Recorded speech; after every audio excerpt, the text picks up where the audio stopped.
독자 여러분, 반갑습니다. 오늘 제가 들려드릴 이야기는 상위 1%의 아이들이 모든 것을 지배하는 화려한 상아탑, 그 견고한 성벽에 던져진 하나의 돌멩이에 관한 이야기입니다. 가진 것 없는 흙수저라는 이유만으로 멸시와 폭력의 대상이 된 한 소년. 하지만 그들은 몰랐습니다. 그들이 짓밟고 있는 것이 세상의 부조리를 응징하는 전설적인 그림자. 천재 해커 K였다는 사실을, 지금부터 키보드를 무기 삼아 거대한 권력에 맞서는 한 소년의 짜릿하고 통쾌한 복수극이 시작됩니다.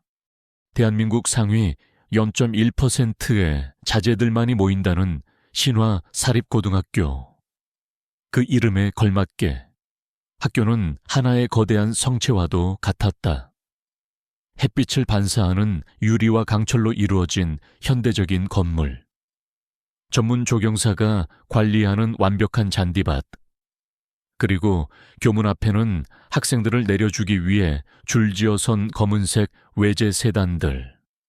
이곳의 공기는 평범한 세상과는 다른 부와 권력의 냄새로 가득 차 있었다. 바로 그곳에 한 소년이 이질적인 풍경의 일부가 되어 서 있었다. 한지원, 그의 이름이었다. 그는 요란한 경적 소리를 내며 떠나는 검은색 벤츠를 무심하게 바라보다가 버스 정류장에서 막 도착한 낡은 시내버스에서 내렸다. 그의 교복은 규정에 맞는 것이었지만 여러 번 다려 입어 번들거리는 소매 끝과 하얗게 바랜 운동화는 그가 이 값비싼 세계의 이방인임을 증명하고 있었다. 그는 등에 맨 낡은 백팩의 끈을 고쳐매고 거대한 교문을 향해 걸어갔다. 그의 얼굴에는 어떤 표정도 없었다. 하지만 그의 눈동자는 주변의 모든 것을 스캔하는 고성능 렌즈처럼 조용히 그리고 날카롭게 움직이고 있었다. 그는 이 새로운 정글의 포식자들과 먹잇감, 그리고 그들 사이의 역학관계를 파악하고 있었다. 그가 교실 문을 열고 들어서는 순간 시끄럽던 교실 안의 모든 소음이 거짓말처럼 멎었다. 수십 개의 눈이 일제히 그에게로 향했다. 그들의 시선에는 노골적인 호기심과 그보다 더 짙은 경멸이 담겨 있었다. 이곳은 태어날 때부터 모든 것이 정해져 있는 그들만의 왕국이었다. 그리고 한지원은 감히 그들의 왕국에 발을 들인 출신불명의 이방인이었다. 교실의 가장 안쪽 창가 자리에 앉아있던 한 무리의 학생들이 그를 향해 비웃음을 날렸다. 그 중심에는 이 학교의 왕, 아니 황제로 군림하는 이민혁이 있었다. 대한민국 최대의 IT 기업 글로벌 테크. 이 회장의 외아들인 그는 흠잡을 데 없는 외모와 타고난 리더십, 그리고 아버지의 후광으로 모두의 위에 군림하고 있었다. 그의 옆에는 유력 정치인의 아들인 최강민과 국내 최대 백화점 체인의 손자인 박태수 등이 그를 호위하듯 앉아 있었다. 그들은 신화고의 F4이자 이 작은 왕국의 절대 권력이었다. 이민혁이 턱짓으로 한지원을 가리키며 나른하지만 모두가 들을 수 있는 목소리로 말했다. 저런 애가 우리 학교의 사회배려 대상자 전형인가. 학교 수준 떨어지게. 그의 말에 주변에서 억지로 쥐어짜는 듯한 웃음소리가 터져 나왔다. 한지원은 아무런 대꾸도 하지 않았다. 그는 그저 담임교사가 지정해준 교실 맨 뒷자리 구석으로 걸어가 조용히 자리에 앉았다. 그의 침묵은 이민혁의 자존심을 건드렸다. 그는 언제나 모든 것이 자신의 발 아래 있어야 직성이 풀리는 종류의 인간이었다. 그는 감히 자신의 권위에 도전하는 저 무표정한 얼굴의 전학생을 첫날부터 짓밟아 놓기로 결심했다. 그날 이후 한지원을 향한 조직적이고 교묘한 따돌림이 시작되었다. 그것은 처음에는 사소했다. 학생들이 그를 지나갈 때 일부러 어깨를 부딪히거나 그의 책상에 보이지 않게 낙서를 해놓는 식이었다. 아무도 그에게 말을 걸지 않았고 모든 조별 과제에서 그는 자연스럽게 배제되었다. 그는 점심시간에는 언제나 혼자 밥을 먹었고 이동 수업 시간에는 복도에서 길을 막고 비웃는 무리들을 조용히 비켜 가야만 했다. 교실 전체가 그를 둘러싼 거대한 투명한 벽이 되었다.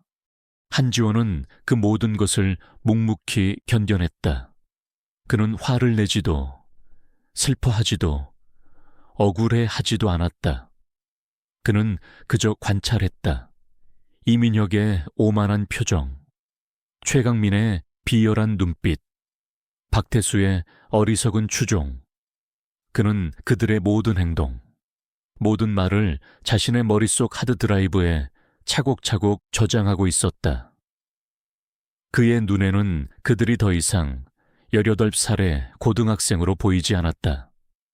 그들은 권력에 취해 약자를 짓밟는 사회의 축소판이었다. 그들의 교복은 값비쌌지만 그들의 영혼은 싸구려였다. 하지만 그의 침묵은 그들의 오만함을 더욱 부채질할 뿐이었다. 그들은 한지원의 무반응을 두려움의 표현이라고 멋대로 해석했다.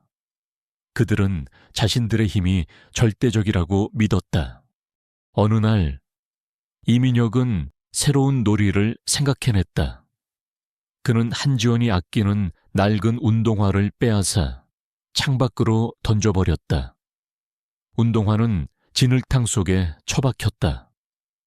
교실 안에서는 다시 한번 폭소가 터져 나왔다. 한지원은 잠시 창밖을 내려다보았다. 그리고 천천히 고개를 돌려 이민혁을 바라보았다.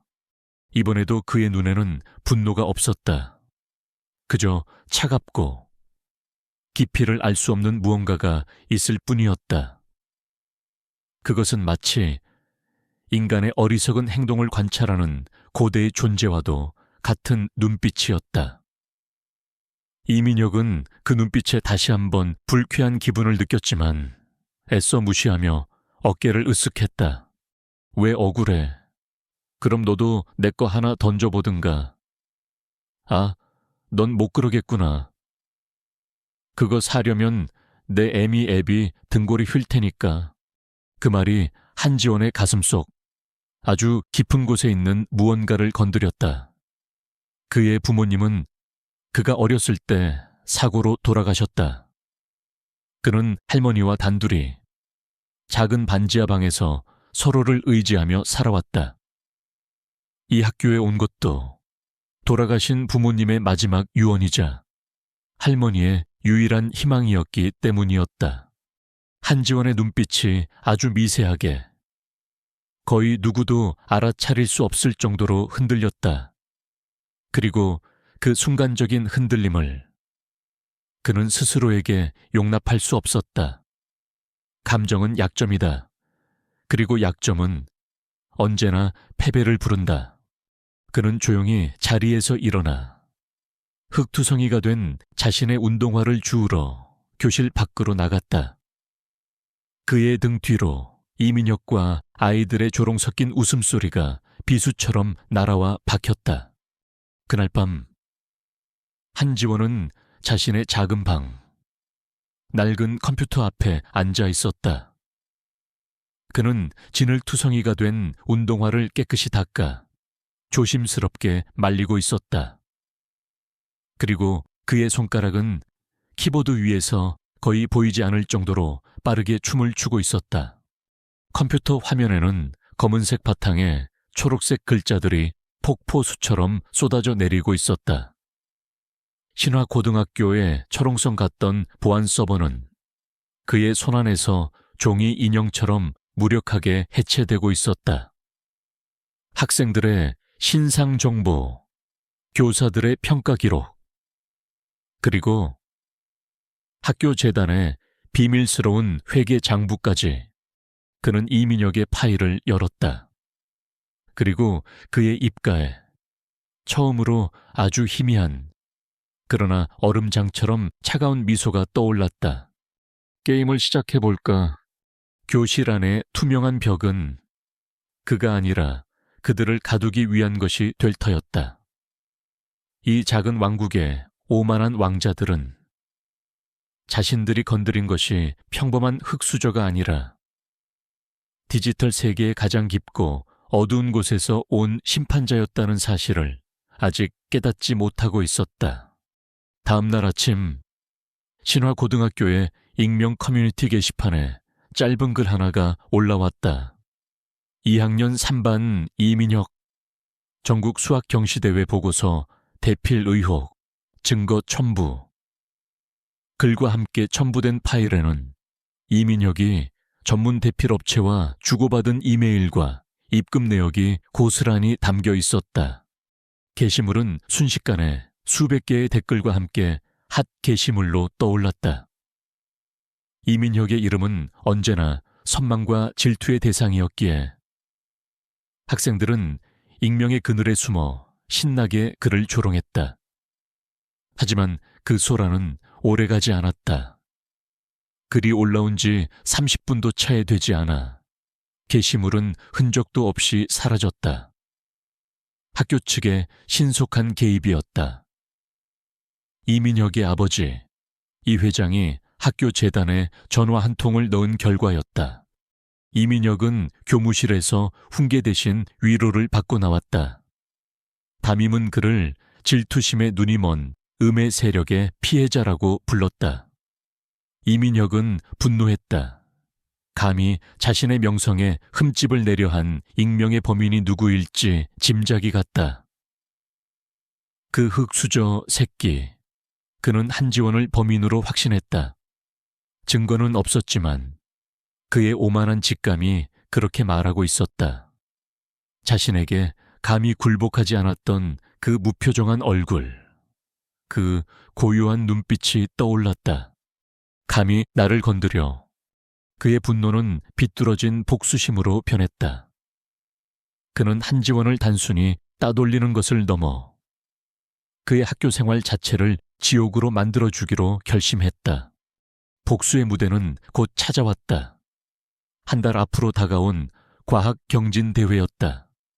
이것은 신화고에서 가장 중요한 대회 중 하나로 수상 실적은 대학 입시에 절대적인 영향을 미쳤다.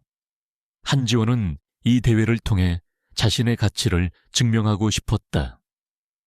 그는 자신의 유일한 희망인 과학자의 꿈을 위해 이 대회에 모든 것을 걸었다. 그는 자율주행 드론을 이용한 도시 미세먼지 측정 시스템이라는 주제를 선택했다. 조별 과제였지만 여전히 투명인간이었던 그와 조를 짜려는 학생은 아무도 없었다. 그는 결국 혼자서 모든 것을 준비해야 했다. 할머니가 새벽 시장에서 일하고 받은 푼돈을 아껴가며 부품을 사고 밤을 새워가며 코딩을 하고 수없이 많은 실패 끝에 마침내 시제품을 완성했다. 그것은 낡은 부품들로 만들어져 겉보기에는 볼품없었지만 그 안에는 그의 피와 땀, 그리고 그의 천재성이 담겨 있었다. 발표회 전날, 한지원은 마지막 테스트를 위해 늦게까지 학교 과학실에 남아 있었다. 시연은 완벽했다. 드론은 안정적으로 비행하며 실시간으로 미세먼지 농도를 측정하여 그래프로 전송했다. 그는 마침내 해냈다는 생각에 잠시 미소를 지었다. 바로 그때 과학실 문이 거칠게 열리고 이민혁과 그의 무리가 들어왔다.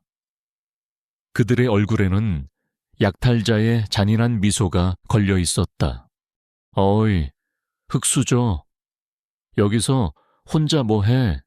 이런 누추한 거 가지고 경진대회에 나가려고. 이민혁이 비웃으며 지저분한 손으로 지원의 드론을 툭 쳤다. 지원은 자신도 모르게 드론을 감싸 안았다. 건드리지 마. 그의 목소리는 낮고 차갑게 울렸다. 뭐 건드리지 말라고. 이게 내 거냐? 내 돈으로 산 거야. 이민혁의 말에 그의 무리가 하이에나처럼 지원을 둘러쌌다. 그들은 지원의 팔을 붙잡고 그를 거칠게 뒤로 밀쳐냈다. 지원은 저항했지만 수적으로 역부족이었다. 그가 바닥에 내팽개쳐진 사이 이민혁은 테이블 위에 놓인 드론을 집어들었다. 일단 고물이 어떻게 나는지 한번 볼까. 그는 드론을 허공에 던졌다. 그리고 그의 친구 박태수가 휘두른 야구방망이가 드론을 정확하게 강타했다. 퍽 하는 둔탁한 소리와 함께 드론은 산산조각이 나 바닥으로 떨어졌다. 수백 시간의 노력이 단 한순간에 가루가 되었다. 하지만 그들의 악행은 거기서 끝나지 않았다. 그들은 지원이 밤새워 작성한 보고서 위로 콜라를 쏟아부었고 데이터가 담긴 USB를 발로 밟아 부서뜨렸다. 그들은 지원의 꿈을, 그의 희망을 철저하게 파괴했다. 이게 바로 너와 나의 차이야. 한지원, 넌 절대 나를 이길 수 없어. 이민혁은 마지막으로 바닥에 주저앉은 지원의 어깨를 발로 툭 차고는 만족스러운 웃음과 함께 과학실을 떠났다. 한참 후 지원은 천천히 몸을 일으켰다. 그는 엉망이 된 과학실을, 산산조각난 자신의 꿈의 파편들을 텅 빈 눈으로 내려다보았다. 그의 눈에서는 눈물이 흐르지 않았다. 슬픔도 분노도 느껴지지 않았다. 그의 내면은 이제 모든 감정이 사라진 차가운 진공 상태와도 같았다. 그는 조용히 무릎을 꿇고 부서진 드론의 조각들을 하나씩 아주 천천히 줍기 시작했다. 한편 같은 시각 서울경찰청 사이버 안전국의 한 사무실은 짙은 패배감에 휩싸여 있었다. 팀의 에이스인 박철영 경위가 모니터를 주먹으로 내리치며 욕설을 내뱉었다. 젠장 또 놓쳤어. 모니터 화면에는 K라는 이니셜과 함께 비웃는 듯한 스마일리 이모티콘만이 남아있었다. 불과 몇 시간 전 K는 국회의원 김영수의 비자금 계좌를 해킹하여 그 내역을 모든 언론사와 검찰에 동시에 유포했다. 그리고 그가 벌어들인 수십억 원의 불법 자금을 흔적도 없이 여러 개의 자선단체 계좌로 나누어 송금한 후 사라졌다. 박경희와 그의 팀은 K의 흔적을 필사적으로 추적했지만 그는 언제나처럼 완벽한 어둠 속으로 사라진 후였다. 도대체 정체가 뭐야? 이놈은. 박경희가 머리를 감싸 쥐었다. K, 지난 몇 년간 대한민국의 부패한 권력자들을 상대로 신출 규모란 해킹을 벌여온 전설적인 다크 히어로. 그의 해킹에는 몇 가지 특징이 있었다. 첫째, 그는 절대 개인적인 이득을 취하지 않았다. 둘째, 그는 오직 사회의 악이유로 규정된 거물들만을 공격했다. 셋째, 그의 실력은 인간의 경지를 넘어선 것처럼 보였다. 국정원과 경찰청의 최고 전문가들이 몇 년째 그를 추적했지만 그의 진짜 IP 주소는커녕 국적이나 나이조차 추정하지 못하고 있었다. 그는 디지털 세계의 유령이었다. 팀장님, K가 남긴 코드 조각에서 미세한 패턴을 발견했습니다. 한 젊은 요원이 보고했다. 이건 마치 시그니처 같습니다. 그가 일부러 남긴 흔적일 수도 있습니다. 박경희는 화면을 들여다보았다. 그곳에는 복잡한 코드의 파편 속에 아주 희미하게 숨겨진 문양이 있었다. 그것은 날개를 펼친 나비의 모습과도 같았다. 아이언 버터플라이. 몇 년 전 세상을 떠들썩하게 했던 또 다른 천재 해커의 시그니처였다. 하지만 그는 FBI에 의해 사살된 것으로 알려져 있었다. 설마 그가 살아있다는 건가? 아니면 그의 제자인가? 박경희의 머릿속이 복잡해졌다. 그는 K가 단순한 해커가 아니라 어떤 거대한 신념을 가진 존재라는 것을 직감했다. 다시 한지원의 작은 반지하방. 지원은 부서진 드론의 파편들을 책상 위에 올려놓고 가만히 내려다보고 있었다. 그의 눈은 더 이상 비어있지 않았다. 그곳에는 차가운 불꽃이, 모든 것을 태워버릴 듯한 푸른 분노의 불꽃이 타오르고 있었다. 그는 천천히 컴퓨터를 켰다. 낡고 오래된 컴퓨터였지만 그 내부는 세상의 그 어떤 슈퍼컴퓨터와도 비교할 수 없는 성능을 내도록 그가 직접 개조한 괴물이었다. 그는 키보드 위에 손을 올렸다. 그리고 그의 손가락이 건반 위를 질주하는 피아니스트처럼 현란하게 움직이기 시작했다. 화면에는 수많은 창이 열리고 복잡한 코드들이 폭포수처럼 쏟아져 내렸다. 그의 목표는 더 이상 신화고등학교의 작은 서버가 아니었다. 그는 이민혁의 아버지, 이 회장이 지배하는 거대 기업, 글로벌 테크의 심장을 향해 있었다. 수조 달러의 자산과 국가 안보와도 직결된 최첨단 기술을 보유한 기업, 세계 최고 수준의 보안 전문가들이 철옹성처럼 지키고 있는 그곳의 메인 프레임을 향해 그는 조용히 그리고 거침없이 나아가고 있었다. 글로벌 테크의 다중 방화벽이 그의 코드 앞에서 종이장처럼 찢겨 나갔다. 수십 개의 보안 알고리즘이 무력화되었다. 그는 어둠 속을 유영하는 상어처럼 그들의 시스템 가장 깊숙한 곳으로 아무런 저항도 받지 않고 헤엄쳐 들어갔다. 그의 모니터 화면에 글로벌 테크의 1급 기밀 문서 폴더가 열렸다. 그 순간 교실 구석에서 모든 것을 묵묵히 지켜보던 힘없는 전학생은 사라졌다. 이제 남은 것은 이 부패한 왕국에 심판을 내리러 온 디지털 세계의 왕, 카이키뿐이었다. 이민혁의 첫 번째 디지털 굴욕은 그를 더욱 포악하게 만들었다. 그는 범인을 한지원이라고 확신했지만 증거가 없었다. 학교의 모든 CCTV를 뒤지고 학생들의 휴대폰까지 검사했지만 아무런 흔적도 찾을 수 없었다. 마치 유령이 저지른 범죄 같았다.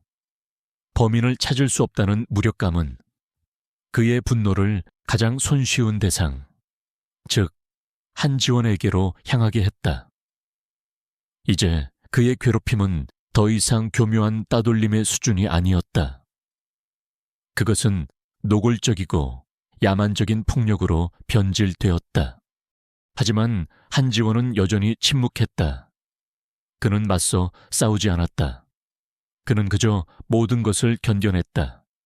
멍든 팔을 옷소매로 가리고 찢어진 교과서를 테이프로 붙였다. 그의 침묵은 비굴함이 아니었다.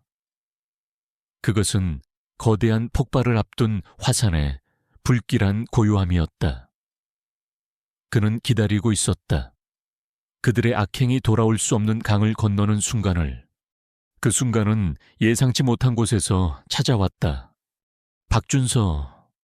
그는 이민혁의 무리와는 정반대의 학생이었다. 부유하지는 않았지만 단정하고 성실했다. 그는 반에서 유일하게 한지원에게 가끔 말을 걸어주는 학생이었다.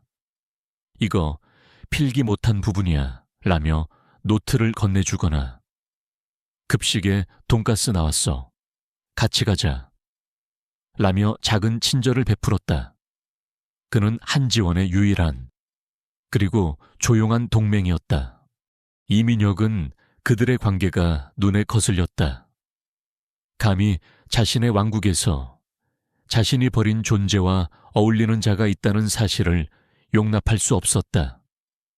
그는 박준서를 본보기로 삼기로 결심했다. 그날 오후 체육 수업이 끝난 후 이민혁과 그의 무리는 인적이 드문 체육관 뒤편 창고에서 박준서를 둘러쌌다. 한지원은 불길한 예감에 조금 떨어진 곳에서 그들을 지켜보고 있었다. 야, 박준서, 너 요즘 저 흑수저 새끼랑 붙어 다닌다며 이민혁이 비아냥거리며 물었다. 박준서는 겁에 질렸지만 안경을 고쳤으며 용기를 내어 대답했다. 지원이는 나쁜 애가 아니야. 너희가 왜 그렇게 괴롭히는지 모르겠어. 뭐 이 범생이 새끼가 지금 우리를 가르치려고 들어 최강민이 준서의 멱살을 잡았다. 그만해. 이건 옳지 않아. 준서가 소리쳤다. 그 말이 이민혁의 마지막 이성을 끊어버렸다. 옳지 않다고 그는 차갑게 웃으며 준서의 얼굴을 주먹으로 가격했다. 퍽 하는 소리와 함께 준서의 안경이 날아가 바닥에 떨어져 산산조각 났다. 준서는 비명을 지르며 바닥에 쓰러졌다. 이민혁의 무리는 쓰러진 준서를 둘러싸고 발길질을 해대기 시작했다. 한지원은 그 모든 것을 지켜보고 있었다. 그의 눈에는 더 이상 차가운 관조가 없었다. 그의 내면에서 아주 깊고 어두운 곳에서 무언가 뚝 하고 끊어지는 소리가 들렸다. 그것은 인내심의 한계였다. 그가 그어놓은 마지막 선을 저들이 넘어버린 것이었다. 자신을 향한 폭력은 견딜 수 있었다. 하지만 자신 때문에 무고한 사람이 다치는 것은 그의 정의가 용납할 수 없는 일이었다. 그는 주먹을 불끈 쥐었다. 당장이라도 달려가 그들을 모두 때려 눕히고 싶었다. 하지만 그는 참았다. 물리적인 싸움은 그들의 방식이다. 자신의 방식은 다르다. 그는 조용히 몸을 돌려 그들의 얼굴과 그들의 악행을 그의 머릿속 가장 깊은 곳에 각인시킨 채 자리를 떴다. 그날 밤 서울의 달동네, 금방이라도 무너질 듯한 낡은 옥탑방, 한지원의 작은 방은 바깥 세상의 초라함과는 완전히 다른 세계였다. 방 한쪽 벽면을 가득 채운 여러 대의 모니터와 복잡한 케이블로 연결된 직접 조립한 고성능 컴퓨터 본체. 이곳이 그의 성격이자 그의 왕국이었다. 그는 컴퓨터 앞에 앉았다. 그리고 책상 위에 놓인 낮에 이민혁이 짓밟았던 박준서의 부서진 안경 조각을 가만히 내려다보았다. 그의 얼굴에는 어떤 표정도 없었다.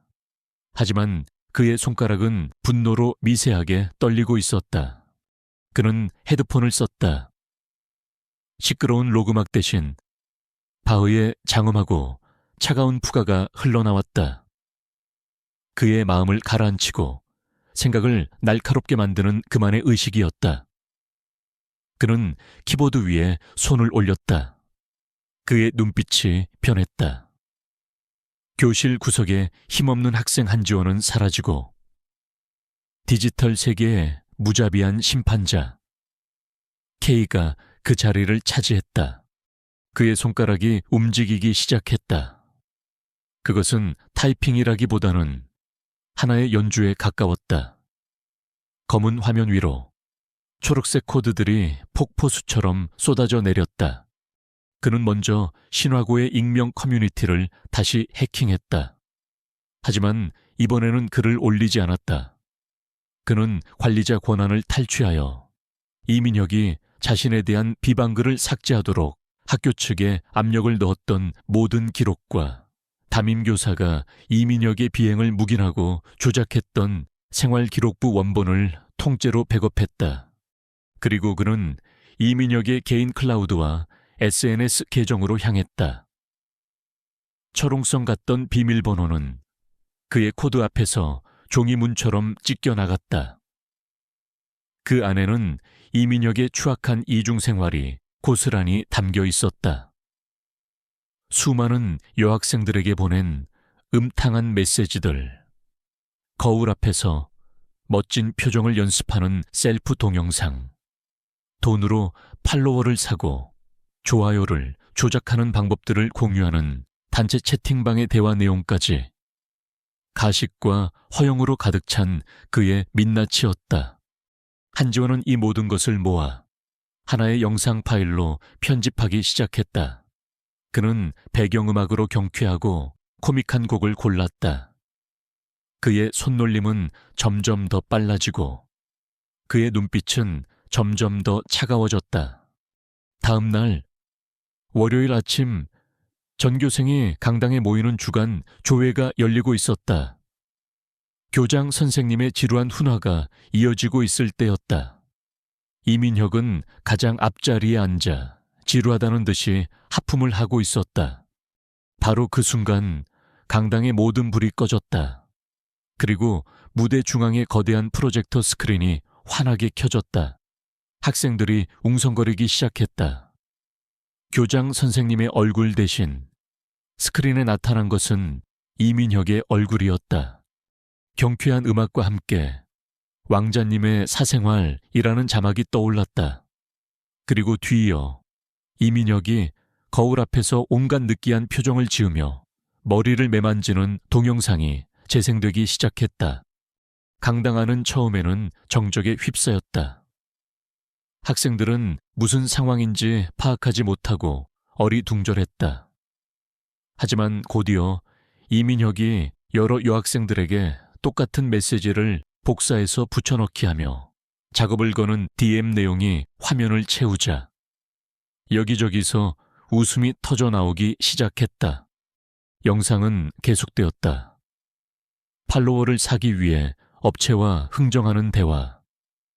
시험 점수를 자랑했지만 사실은 족보를 미리 빼돌렸다는 사실을 친구에게 자랑하는 내용. 그리고 마지막으로 흙수저 새끼. 오늘 제대로 밟아줬다라며 어제의 폭행을 무용담처럼 떠드는 그의 목소리가 녹음된 파일이 강당 전체에 울려 퍼졌다. 이제 웃음은 걷잡을 수 없는 폭소가 되어 강당을 뒤흔들었다. 그를 추종하던 아이들마저 배를 잡고 웃고 있었다. 신화고의 절대 권력, 완벽한 왕자님 이민혁의 모든 가식과 위선이 전교생 앞에서 발가벗겨진 순간이었다. 이민혁은 자리에서 벌떡 일어섰다. 그의 얼굴은 충격과 분노, 그리고 극도의 수치심으로 하얗게 질려 있었다. 그는 비명을 지르며 스크린을 가리켰다. 꺼, 당장 꺼. 하지만 아무도 그의 말을 듣지 않았다. 교사들은 당황하여 어쩔 줄 몰라 했고 방송실의 시스템은 완전히 먹통이 되어 있었다. 강당의 가장 뒷자리, 어두운 구석에서 한지원은 이 모든 소란을 무표정한 얼굴로 지켜보고 있었다. 그의 눈에는 어떤 감정도 담겨 있지 않았다. 그는 그저 무너져 내리는 왕국의 왕을 조용히 관망하고 있을 뿐이었다. 첫 번째 총성은 울렸다. 그리고 그 총성은 정확히 이민혁의 심장, 그의 오만한 자존심에 명중했다. 게임은 이제 막 시작되었을 뿐이었다. 강당에서의 굴욕적인 사건 이후 이민혁은 더 이상 신화고의 왕이 아니었다. 그는 웃음거리가 되었다. 복도를 지날 때마다 학생들은 그의 등 뒤에서 수군거렸고 노골적으로 비웃음을 날렸다. 그를 따르던 무리마저 그를 피하기 시작했다.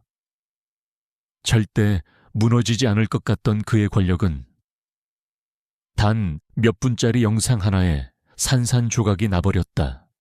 그의 분노는 하늘을 찔렀다. 그는 이 모든 것이 한지원, 그 쥐뿔도 없는 흙수저 때문이라고 확신했다.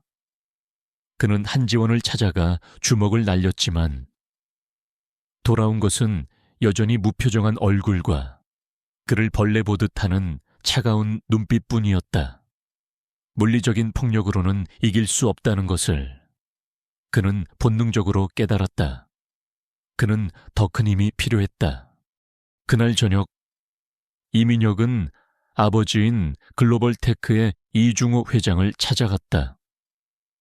이 회장은 강남의 초고층 펜트하우스, 자신의 서재에서 값비싼 와인을 마시고 있었다. 그는 아들의 멍든 얼굴과 분노에 찬 표정을 보고 못마땅하다는 듯이 눈살을 찌푸렸다. 또 무슨 사고를 친 거냐? 내 얼굴이 우리 가문의 체면이라는 걸 잊었나? 이민혁은 아버지 앞에 무릎이라도 꿇을 기세로 학교에서 있었던 일을 모두 털어놓았다. 물론 자신의 악행은 모두 빼고 한지원이라는 전학생이 자신을 음해하고 조롱하여 학교에서 고립시키고 있다는 식으로 교묘하게 포장했다. 이중호 회장은 처음에는 아들의 징징거림을 한심하다는 듯이 들었다. 고작 고등학생들 사이에 유치한 다툼에 자신의 시간을 낭비하고 싶지 않았다.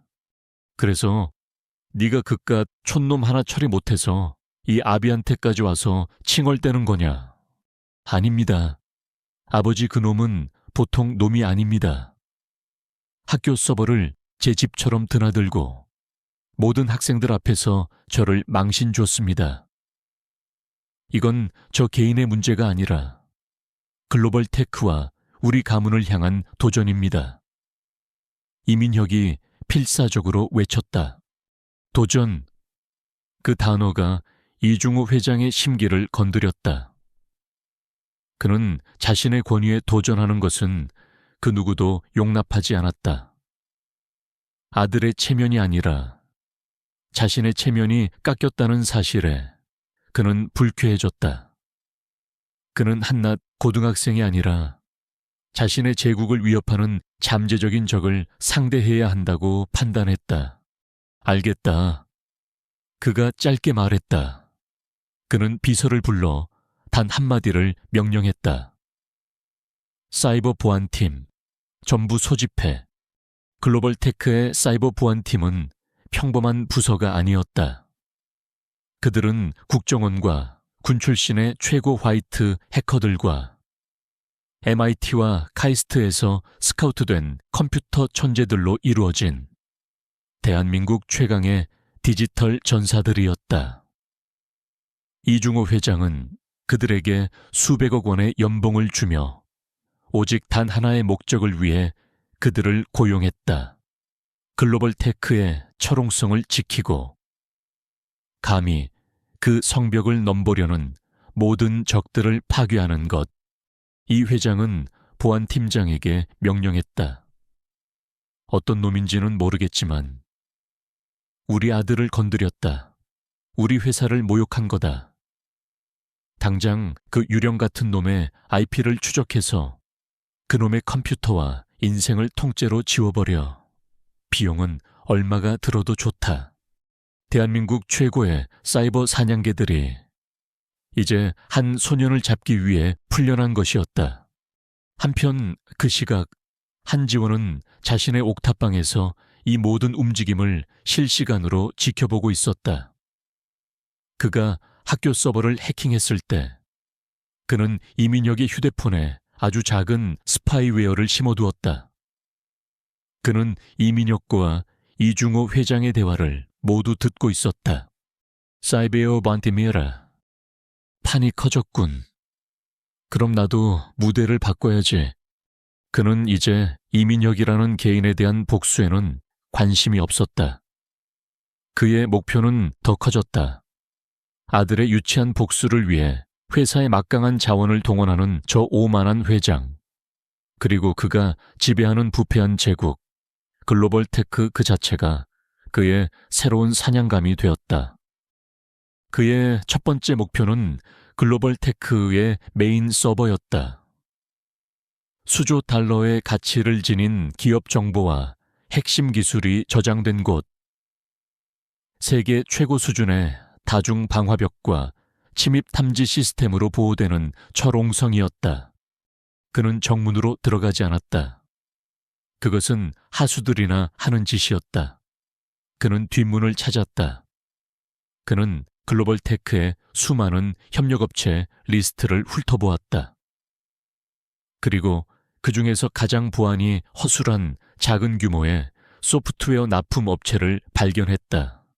그는 불과 몇 분 만에 그 작은 업체의 서버를 장악했다. 그리고 그 업체의 서버를 트로이아의 목마로 삼아 글로벌 테크의 내부 네트워크로 향하는 아주 작은 통로를 열었다. 그의 코드가 글로벌 테크의 내부망으로 흘러 들어갔다. 그것은 마치 유령이 벽을 통과하는 것과도 같았다. 그의 코드는 모든 보안 시스템을 우회했다. 그는 붉은색 경고 코드로 이루어진 방화벽의 성벽을 통과했고 빛나는 강처럼 흐르는 데이터 스트림 속을 유영했다. 그는 자신의 존재를 알리는 어떤 흔적도 남기지 않았다. 그는 조용한 관찰자였다. 그는 네트워크의 구조를 파악하고 데이터가 흐르는 길을 그리고 가장 중요한 정보가 저장된 곳을 찾아냈다. 그리고 그는 시스템 곳곳에 자신만이 알 수 있는 아주 작은 뒷문들, 백도어를 심어놓기 시작했다. 언제든 다시 돌아올 수 있도록. 그는 아직 아무것도 파괴하지 않았다. 그는 그저 거대한 제국의 심장부에 조용히 깃발을 꽂고 그곳의 모든 비밀을 자신의 컴퓨터로 다운로드하고 있을 뿐이었다. 그는 이제 이 제국에 보이지 않는 주인이 되었다. 다음날 아침 글로벌 테크의 사이버 보안팀 상황실. 팀장이 굳은 얼굴로 이중호 회장에게 보고하고 있었다. 밤새 모든 시스템을 스캔했지만 어떤 침입의 흔적도 발견하지 못했습니다. 시스템은 완벽하게 깨끗합니다. 그럼 어젯밤의 해킹은 뭐였지? 고등학생 놈의 장난이었나? 이 회장이 불쾌한 듯 물었다. 팀장은 마른 침을 삼켰다. 그의 전문가적 직감이 경고하고 있었다. 아닙니다. 회장님, 제 생각은 다릅니다. 이것은 너무나도 깨끗합니다. 마치 유령이 다녀간 것 같습니다. 흔적을 남기지 않는 수준이 아니라 처음부터 존재하지 않았던 것처럼 느껴집니다. 만약 침입자가 있었다면 그는 저희가 지금까지 상대해왔던 그 어떤 해커와도 차원이 다른 존재일 겁니다. 팀장의 얼굴에 처음으로 두려움의 빛이 스쳐 지나갔다. 이중호 회장의 얼굴이 차갑게 굳어졌다. 그는 자신이 지금 상대하고 있는 것이 아들의 투정을 받아주기 위한 단순한 해프닝이 아니라는 것을 깨달았다. 그는 보이지 않는 적과 미지의 전쟁을 시작한 것이었다. 그리고 그 전쟁의 서막은 그의 제국이 자랑하는 철옹성이 이미 소리 없이 함락되었다는 불길한 예감과 함께 시작되고 있었다. 글로벌 테크의 사이버 보안팀 상황실은 전쟁터와도 같았다. 수십 명의 최고 전문가들이 며칠째 밤을 새우며 커피와 에너지 드링크로 버티고 있었다. 거대한 벽면을 가득 채운 스크린에는 복잡한 네트워크 다이어그램과 데이터 로그가 쉴 새 없이 흘러가고 있었다. 하지만 그들의 노력에도 불구하고 그들은 유령을 쫓고 있었다. 해커 K는 흔적을 남기지 않았다. 그는 시스템에 들어왔다는 사실 자체를 지워버린 듯했다. 보안팀장인 오정식은 전직 국정원 사이버 테러 대응센터 출신으로 이 분야에서는 살아있는 전설로 통하는 인물이었다. 하지만 그는 지금 자신의 경력에서 처음으로 느껴보는 무력감과 희미한 공포심마저 느끼고 있었다. 이놈은 단순한 해커가 아니야.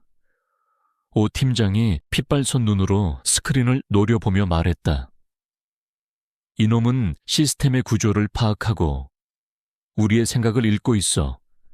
우리가 어디를 방어할지, 어디에 함정을 팔지를 미리 알고 있는 것처럼 움직여. 그의 말대로였다. 오 팀장은 K를 유인하기 위해 비자금 장부처럼 보이는 정교한 가짜 데이터 서버, 즉 허니팟을 설치했다. 그 안에는 K 위치를 추적할 수 있는 온갖 종류의 추적 프로그램과 경보 시스템이 심어져 있었다. 그들이 쳐놓은 거미줄의 K가 걸려들기만을 기다리고 있었다. 며칠 후 마침내 허니팟의 침입 경보가 울렸다. 상황실의 모든 요원들이 긴장하며 모니터를 주시했다. K가 드디어 미끼를 문 것이었다. 오 팀장은 K와의 접속 경로를 역추적하라고 명령했다. 신호는 중국에서 시작하여 러시아, 브라질, 나이지리아 등 수십 개의 국가에 위치한 경유 서버를 거치며 현란하게 움직이고 있었다. 거의 다 잡았어. 5초 안에 위치를 특정한다. 한 요원이 외쳤다. 하지만 바로 그 순간 모든 것이 멈췄다. 추적 프로그램은 먹통이 되었고 허니팟 서버는 내부에서부터 파괴되기 시작했다. 그리고 오 팀장의 개인 모니터에 짧은 메시지 하나가 떠올랐다. 이런 꿀단지는 진짜 꿀이 아니랍니다. K, 오 팀장의 얼굴이 굳어졌다. K는 함정이라는 것을 처음부터 알고 있었다. 그는 미끼를 문 것이 아니라 미끼를 가지고 논 것이었다. 더 최악인 것은 K가 허니팟에 심어진 추적 프로그램을 역으로 이용하여 보안팀의 내부 시스템에 접근했다는 사실이었다. 그는 사냥꾼의 덫을 이용해 사냥꾼의 집에 들어온 셈이었다. 이 사건 이후 K의 본격적인 방역이 시작되었다. 그것은 대놓고 하는 공격이 아니었다. 훨씬 더 교묘하고 심리적인 공격이었다. 어느 날 아침, 글로벌 테크의 모든 임원들은 자신들의 개인 계좌에 출처를 알 수 없는 거액의 돈이 입금된 것을 발견했다. 그 돈은 K가 해킹한 해외 조세 피난처의 유령 회사 계좌에서 나온 것이었다. 임원들은 공황 상태에 빠졌다. 이것은 K가 자신들의 모든 금융 정보를 손에 쥐고 있다는 경고였다. 다음 날에는 이중호 회장의 개인 비서 휴대폰에서 그가 내연녀와 주고받은 은밀한 메시지들이 회사 전체 인트라넷에 유포되었다. 이 회장의 완벽한 가장 이미지는 산산조각이 났다. 키 공격은 마치 유령의 장난처럼 예측할 수 없는 곳에서 터져 나왔다. 그는 시스템을 파괴하지 않았다. 그는 정보를 훔쳐 자신을 위해 쓰지도 않았다. 그는 그저 글로벌 테크라는 거대한 성의 가장 약한 부분, 즉 그곳에 속한 인간들의 탐욕과 위선을 하나씩 건드리며 그들 스스로 무너지게 만들고 있었다. 그는 해커가 아니라 인간의 심리를 조종하는 마스트로와도 같았다. 이 모든 디지털 전쟁이 벌어지는 동안 한지원의 학교 생활은 역설적으로 평온했다. 이민혁의 공개적인 굴욕 이후 그를 괴롭히는 아이들은 아무도 없었다. 그는 여전히 투명인간이었지만 이제 그 투명함은 경멸이 아닌 미지의 존재에 대한 두려움에서 비롯된 것이었다. 그는 여전히 혼자 밥을 먹고 도서관 구석에서 조용히 책을 읽었다. 하지만 그의 손에 들린 책은 물리학 원론이었지만 그의 머릿속에서는 글로벌 테크의 보안 시스템을 우회하는 복잡한 알고리즘이 돌아가고 있었다. 그는 가끔 자신을 위해 대신 맞아주었던 박준서의 자리에 익명으로 주문한 새 안경과 문제집을 몰래 놓아두기도 했다. 그것이 그가 현실 세계에서 할 수 있는 유일한 위로이자 그의 방식대로의 우정 표현이었다. 그는 자신의 두 세계 사이에서 아슬아슬한 줄타기를 하고 있었다. 다시 글로벌 테크의 상황실. 분위기는 초상집과도 같았다. 오정식 팀장은 텅 빈 눈으로 이중호 회장 앞에 서 있었다. 죄송합니다. 회장님, 저희는 K를 막을 수 없습니다. 오 팀장은 지난 며칠간의 처참한 결과를 보고했다. K는 그들의 모든 방어 시스템을 농락했고 이제는 오히려 그들의 시스템을 역으로 이용하여 회사 내부의 정보를 실시간으로 빼내고 있었다. 그는 유령이자 악마이자 신이었다. 그의 수준은 인간의 영역을 넘어섰습니다. 그는 해커가 아니라 예술가에 가깝습니다. 그의 코드는 한편의 시와도 같습니다. 저희가 할 수 있는 유일한 방법은 외부와 연결된 모든 네트워크를 차단하는 것뿐입니다. 네트워크 차단, 그것은 글로벌 기업인 글로벌 테크에게는 사형 선고나 다름없었다. 이중호 회장의 얼굴이 분노로 일그러졌다. 그는 자신의 제국이 보이지 않는 유령 하나에 의해 농락당하고 있다는 사실을 믿을 수 없었다. 반드시 그놈을 찾아내. 무슨 수를 써서라도 그가 포효했다. 하지만 그의 포효가 공허하게 울려 퍼지고 있을 때 서울의 어느 낡은 옥탑방, 한지원은 마침내 자신이 찾던 것을 발견했다. 그는 글로벌 테크의 수백만 개 파일 속에서 아주 오래된, 지금은 사용되지 않는 해외 지사의 백업 서버 하나를 찾아냈다. 그리고 그 서버의 가장 깊숙한 곳, 수십 개의 암호화된 폴더 안에 숨겨져 있던 파일 하나, Project Prometheus Final Ledger 앱. 그의 손가락이 키보드 위에서 멈췄다.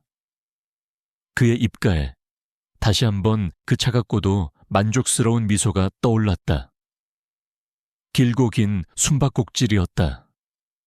하지만 이제 고양이의 목에 방울을 달 시간이 되었다. 그는 파일을 자신의 컴퓨터로 다운로드하기 시작했다. 화면의 다운로드 바가 마치 거대한 제국의 수명이 다해가는 것을 보여주는 타이머처럼 천천히 그리고 꾸준히 올라가고 있었다. 게임은 거의 끝나가고 있었다. 한지원의 작은 옥탑방. 다운로드 진행률을 나타내는 파란색 막대가 100%에 도달하며 화면에 다운로드 완료라는 메시지가 떴다. Project Prometheus Final Ledger. 글로벌 테크의 심장. 이중호 회장의 모든 죄악이 담긴 판도라의 상자가 이제 그의 손안에 들어왔다. 그는 지난 며칠간 글로벌 테크의 사이버 보안팀과 숨막히는 숨바꼭질을 벌이며 동시에 이 장부의 암호를 해독하는데 모든 시간을 쏟아부었다. 수십 개의 암호화 레이어로 보호되는 현존하는 가장 강력한 보안 시스템이었다. 하지만 K에게 그것은 시간 문제일 뿐이었다. 그는 장부를 열었다. 그리고 그 안의 내용을 확인하는 순간 그는 이 싸움이 단순한 복수를 넘어섰음을 깨달았다. 장부에는 상상조차 할 수 없는 규모의 비자금 내역과 함께 대한민국의 차세대 방위 산업의 핵심인 AI 기반 통합 방어 시스템의 설계도가 적성국으로 넘어가는 끔찍한 거래 기록이 담겨 있었다. 이것은 단순한 기업 비리가 아니었다. 국가의 명운을 뒤흔들 수 있는 명백한 이적 행위였다. 한지원의 눈빛이 차갑게 가라앉았다. 그는 더 이상 망설이지 않기로 했다. 그는 이 부패한 제국에 가장 화려하고 가장 공개적이며 가장 파괴적인 방식으로 종말을 구하기로 결심했다. 그는 자신만의 장송곡을 작곡하기 시작했다. 그의 무대는 일주일 후 코엑스에서 열릴 예정인 글로벌 테크의 차세대 스마트폰 GG폰 X 론칭 행사장이었다. 전 세계의 언론과 투자자 그리고 정재계 거물들이 모이는 글로벌 테크의 가장 자랑스러운 순간, 그는 그 순간을 그들의 가장 치욕스러운 순간으로 만들 계획이었다. 일주일 후 퀘스 행사장. 내부는 수천 명의 인파로 발 디딜 틈이 없었다. 화려한 조명과 웅장한 음악, 그리고 미래적인 디자인의 무대가 사람들을 압도했다. 무대 뒤편의 거대한 LED 스크린에서는 글로벌 테크의 혁신을 찬양하는 현란한 영상이 쉴 새 없이 흘러나오고 있었다. 객석 맨 앞줄에는 한껏 멋을 낸 이민혁이 거만한 표정으로 앉아 있었다. 학교에서의 굴욕은 그의 아버지 이중호 회장의 힘으로 모두 무마된 후였다. 그는 여전히 자신이 이 세상의 왕자라고 믿고 있었다. 그의 아버지 이중호 회장은 잠시 후 이 무대의 주인공으로 등장할 예정이었다.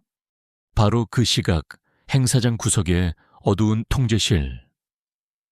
한지호는 청소부 복장을 한 채 조용히 자신의 마지막 퍼즐 조각을 맞추고 있었다.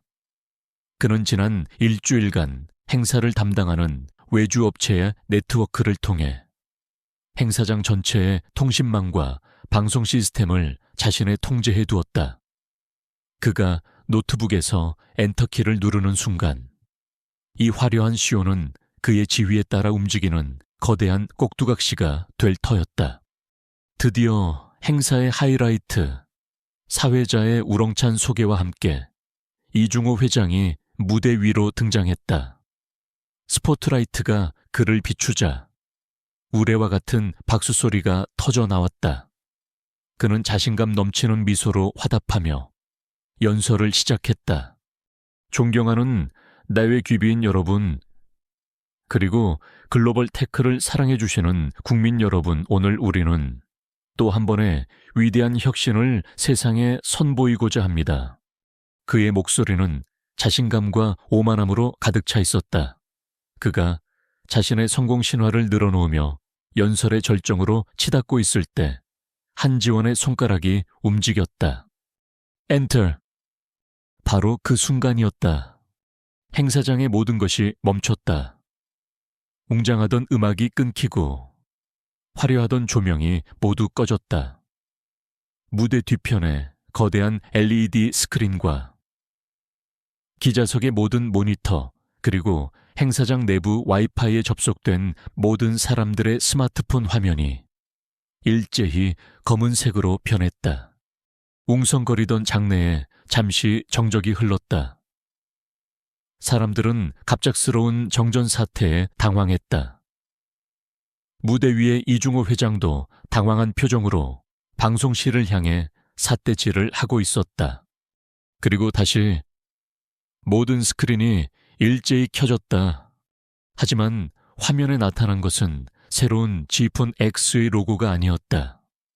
검은색 바탕 위로 하얀색 글자가 타자 치드듯 나타났다. 글로벌 테크의 진짜 얼굴, Presented by K. 기자석에서 술렁임이 터져 나왔다.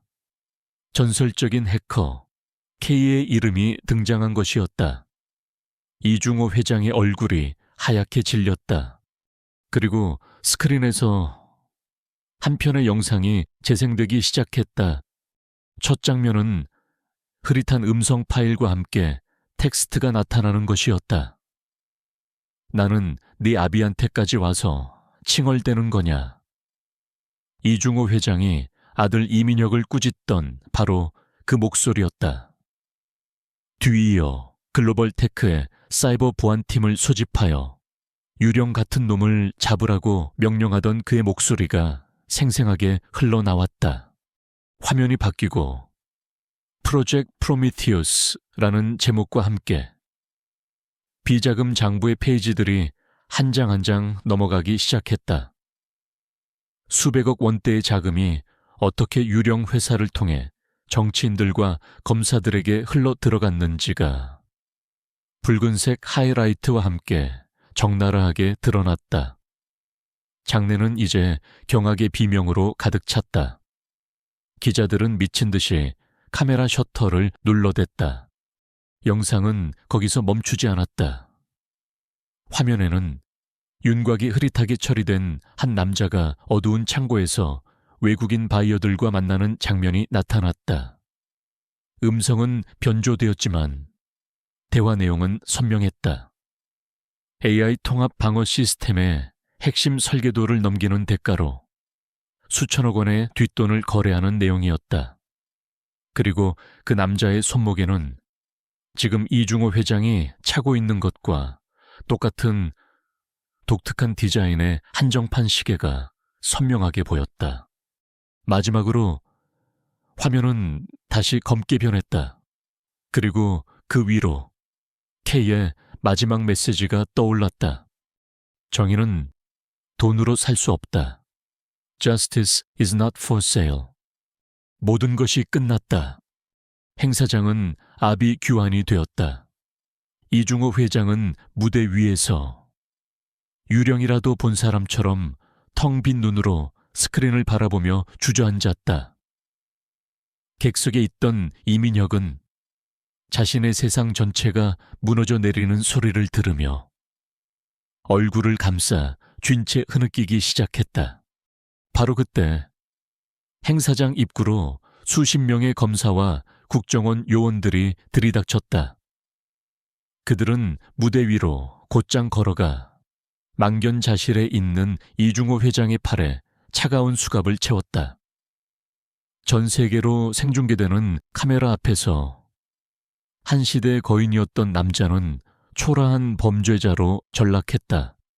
그 모든 혼란을 뒤로하고 한지원은 청소부의 옷을 입은 채 조용히 통제실을 빠져나왔다. 그는 군중 속으로 섞여들어 유유히 행사장을 떠났다. 그의 옥탑방 창밖으로는 방금 전 자신이 무너뜨린 제국의 심장, 글로벌 테크 본사 빌딩에 불빛이 보였다. 그는 노트북을 덮었다. 방 안은 다시 어둠에 잠겼다. 어둠 속에서 그는 더 이상 힘없는 학생도 무자비한 심판자도 아니었다. 그는 그저 자신의 방식으로 세상의 균형을 맞춘 이름 없는 소년일 뿐이었다. 그가 작곡한 거대한 불협화음의 교향곡은 이제 막 그 장엄한 피날레를 마친 참이었다. 카이 교향곡이 울려 퍼진 지 한 달이 지났다. 세상은 언제나처럼 새로운 자극을 찾아 떠났고 대한민국을 뒤흔들었던 글로벌 테크 게이트는 서서히 사람들의 기억 속에서 잊혀가고 있었다. 하지만 그 폭풍이 핥히고 지나간 자리, 신화고등학교의 풍경은 완전히 변해 있었다. 이민혁은 더 이상 왕이 아니었다. 그는 유령이었다. 아버지는 구속되었고 집안의 모든 자산은 동결되었다. 그가 걸치고 있던 명품 옷들은 낡은 교복으로 바뀌었고 그의 손목을 빛내던 시계는 사라졌다. 그를 따르던 무리들은 이제 그를 벌레 보듯 피했다. 그는 이제 권력의 상징이 아니라 몰락의 상징일 뿐이었다. 어느 날 점심시간 이민혁은 식당 구석에서 홀로 밥을 먹고 있었다. 그때 한 학생이 그를 미처 보지 못하고 지나가다가 그의 낡은 운동화 위로 식판의 국물을 쏟았다. 예전 같았으면 그 학생은 그 자리에서 무릎을 꿇고 빌어야 했을 것이다. 하지만 지금의 이민혁은 그저 움찔하며 몸을 피할 뿐이었다. 그의 눈에는 분노 대신 겁에 질린 두려움만이 가득했다. 그는 이제 다른 학생의 눈조차 제대로 마주치지 못하는 그림자 같은 존재가 되어버렸다. 반면 박준서는 변해 있었다. 그의 걸음걸이는 더 이상 위축되어 있지 않았다. 그는 부서진 안경 대신 누군가 익명으로 보내준 새 안경을 쓰고 있었다. 그는 복도에서 한지원을 마주칠 때면 예전처럼 조용히, 하지만 감사가 담긴 눈빛으로 그에게 고개를 끄덕여주곤 했다. 그는 K의 정체를 몰랐다. 하지만 그는 알고 있었다. 이민혁의 왕국이 무너진 후 이 학교가 처음으로 숨을 쉴 수 있게 되었다는 것을. 한지원 역시 변한 것이 없었다. 그는 여전히 교실의 투명 인간이었다. 하지만 이제 그를 둘러싼 벽은 타인이 만든 경멸의 벽이 아니라 그 스스로가 만든 보호의 벽이었다. 그는 여전히 혼자였지만 더 이상 외롭지 않았다. 그는 무너진 왕좌의 주인이 된 이민혁을 동정이나 만족이 아닌 그저 무심한 눈으로 관찰할 뿐이었다. 정의는 실현되었지만 그의 마음속에 기쁨은 없었다. 그저 끝내야 할 일을 끝냈다는 차가운 안도감만이 있을 뿐이었다. 그날 방과 후 한지원은 학교 컴퓨터실에 홀로 남아 있었다. 해킹이 아닌 평범한 코딩 과제를 하고 있었다. 텅 빈 컴퓨터실, 수십 대의 컴퓨터가 꺼져 있는 가운데 오직 그의 자리만이 모니터 불빛으로 환했다. 그곳은 그가 유일하게 온전한 자신이 될 수 있는 공간이었다. 바로 그때였다. 그의 모니터 화면 한 구석에 작은 채팅창 하나가 소리 없이 나타났다. 학교의 보안망을 비웃기라도 하듯 어떤 경고나 알림도 없이 나타난 정체를 알 수 없는 창이었다. 그가 만든 것이 아니었다. 보안 채널 연결, 접속 확인. 한지원의 손가락이 키보드 위에서 멈췄다. 그의 온몸의 신경이 곤두섰다. 지난 몇 주간 그는 자신의 모든 디지털 흔적을 완벽하게 지웠다고 생각했다. 하지만 이 침입자는 그의 모든 방어를 뚫고 그의 개인 공간으로 직접 들어온 것이었다. 글로벌 테크 건 우리가 알고 있다. 네가 누구인지도 알고 있다. 한지원의 심장이 처음으로 세차게 뛰기 시작했다. 그는 자신의 정체가 탄로 났다는 사실보다 자신과 대등하거나 혹은 그 이상의 실력을 가진 존재가 있다는 사실에 전율했다. 그는 떨리는 손으로 키보드에 단 하나의 문자를 입력했다. 답변은 즉시 돌아왔다. 너의 방식은 정식 절차와는 거리가 멀지. 하지만 결과는 효과적이었다. 국가는 너에게 빚을 졌다. 체포하러 온 것이 아니다. 스카우트하러 왔다. 한지원은 숨을 죽였다. 세상에는 이중호 회장보다 더 큰 괴물들이 존재한다. 우리는 너의 힘이 필요하다. 얘기 좀 하지. 국정원 사이버 안보 사령부. 메시지창은 그 문장을 마지막으로. 흔적도 없이 사라졌다. 마치 처음부터 존재하지 않았던 것처럼. 한지원은 텅 빈 화면을 한참 동안 멍하니 바라보았다. 그의 머릿속은 복잡했지만 가슴속은 이상하게도 뜨거워지고 있었다. 그는 언제나 혼자였다. 어둠 속에서 홀로 거대한 악과 싸워왔다. 하지만 이제 그 어둠 속에서 누군가 그에게 손을 내밀고 있었다. 더 큰 전쟁터로의 위험하지만 짜릿한 초대장이었다. 그의 입가에 지난 몇 달간 단 한 번도 지어본 적 없는 진짜 미소가 떠올랐다. 그것은 더 이상 차갑지도 비웃는 미소도 아니었다. 그것은 자신의 존재 가치를 인정받고 더 큰 목표를 찾은 한 소년의 설렘과 결의에 찬 미소였다.